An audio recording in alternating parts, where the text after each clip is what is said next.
Welcome back to another explainer. Today, we're taking some incredibly complex, swirling headlines and breaking them down into clear visual facts. We're tackling a massive, highly sensationalized topic that has absolutely been dominating the news cycle lately: the supposed imminent death of the US dollar. If you just casually scroll through the financial press, you'd probably think the world's primary reserve currency is going to collapse tomorrow, right? Like it'll just be replaced overnight by some new global order. But the truth?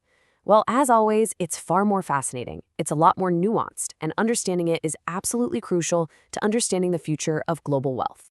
Okay, let's dive into this. We are constantly getting hit with loud, panicked headlines asking if the US dollar is being completely replaced. You know the ones. But there is just this enormous gap right now between the dramatic rhetoric of a sudden global financial revolution and the quiet, steady reality of what central banks and nations are actually doing behind the scenes. To get right to the point, here is the absolute bottom line. We are not seeing a sudden, coordinated overthrow of the dollar. No way. What we're actually seeing is a slow, highly strategic diversification. Countries are expanding their payment rails, their foreign reserves, and their bilateral settlement options. So the system is shifting, for sure, but it's evolving into a much more fragmented ecosystem, rather than simply swapping out the dollar for something else entirely. It's like a giant puzzle that's slowly being rearranged. Part 1. The de-dollarization myth. Let's separate the loud headlines from the quiet reality. The first step to really understanding this whole thing is to completely reframe the conversation. I want us to stop thinking of this trend as de-dollarization and start thinking of it as de-risking. Countries are basically seeking optionality. They want an insurance policy against sanctions, payment channel disruptions, and exchange rate exposure. And honestly, this is the most crucial part. They are absolutely continuing to use the US dollar where its liquidity and trust remain vastly superior. It's all about having a backup plan, not burning the bridge. Let's walk through how this actually unfolded. Post-2022, unprecedented sanctions and reserve freezes made geopolitical access risk a very real, very urgent concern for central banks. It literally went from a theoretical debate to immediate action overnight. By 2025 and 2026, countries began aggressively exploring central bank digital currencies, or CBDCs, and local currency trade. In January 2026, we saw India propose linking BRICS CBDCs, and then a massive milestone hit on June 16, 2026, when China signed 26 financial institutions to its cross-border digital Yuan platform. Yet, despite all of these independent, fast-moving projects, currently, the dollar remains the world's largest reserve currency by a really wide margin. Part 2. 4 different financial systems, and why combining them exaggerates change.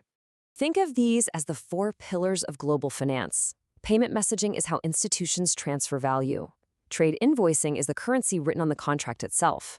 Reserves are the assets central banks hold to maintain confidence. And funding markets are where governments borrow. The massive takeaway here: a country can easily pay for goods through a digital yuan rail, that's pillar 1, while still pricing their commodities and hedging their risks in US dollars, which are pillars 2 and 4. Progress in one area does not instantly equal dominance in the whole shebang. Part 3. The quiet alternative rails. The real threats here: ECNY, BRICS, and gold. Right now, the biggest technical challenger out there is China's ECNY, or digital yuan, and it is highly effective. It enables way faster cross-border settlement and totally evades geopolitical channels controlled by rivals. However, actually scratch the idea that it's a universal replacement for the dollar. Why? Because international adoption is heavily constrained by China's own capital controls, a lack of asset market depth, and major foreign concerns over privacy and surveillance. It's expanding functionally around Chinese commerce, but it definitely hits a ceiling.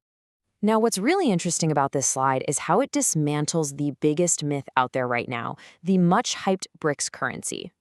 A shared BRICS payment system where technical bridges link different national digital currencies is highly plausible. In fact, it's already in the works.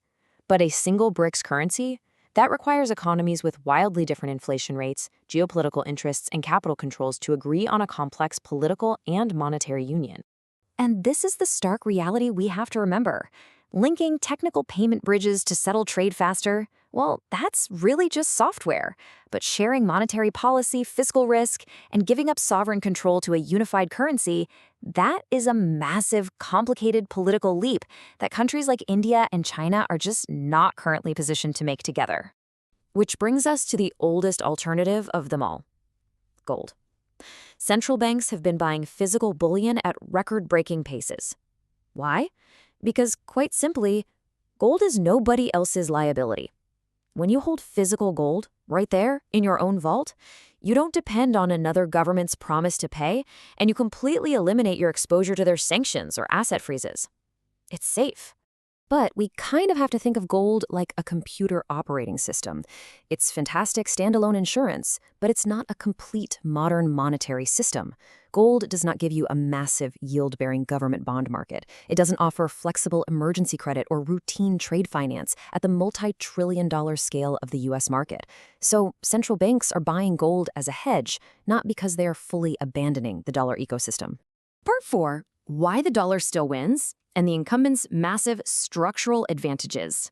And this brilliantly illustrates exactly why the dollar remains the undisputed heavyweight champion. It boasts massive, deeply entrenched structural advantages. It holds the deepest, most liquid pool of nominally safe government securities in the world. It has this huge installed base of global trade, loans, and derivatives already priced in it.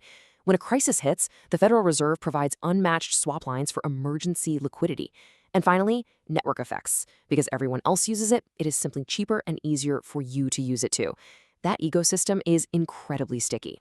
Part 5, the sanctions paradox and how leverage actually creates alternatives.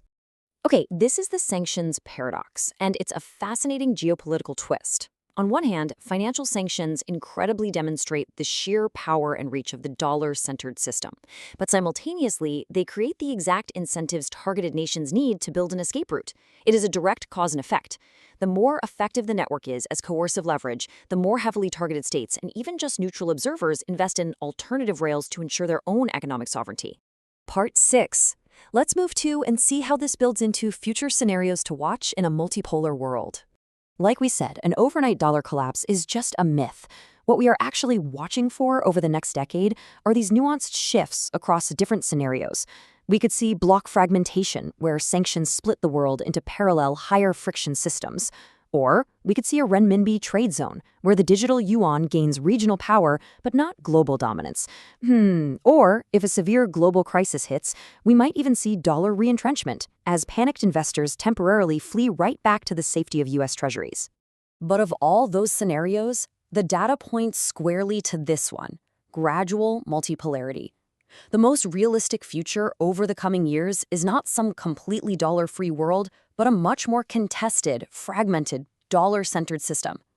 Alternative rails are going to continue to expand, and the dollar's overall share will slowly decline, but it will remain the central node of global finance. Which leaves us with this final, really provocative thought. As nations continue to seek out these de-risking options, we have to ask ourselves, will the dollar's greatest geopolitical weapon, its ability to sanction and restrict access, eventually become the very thing that undoes its undisputed global dominance? It's a slow-moving race, but it's one that will absolutely define the future of global wealth. Thanks so much for joining me on this explainer. Keep asking the hard questions, and I'll see you next time.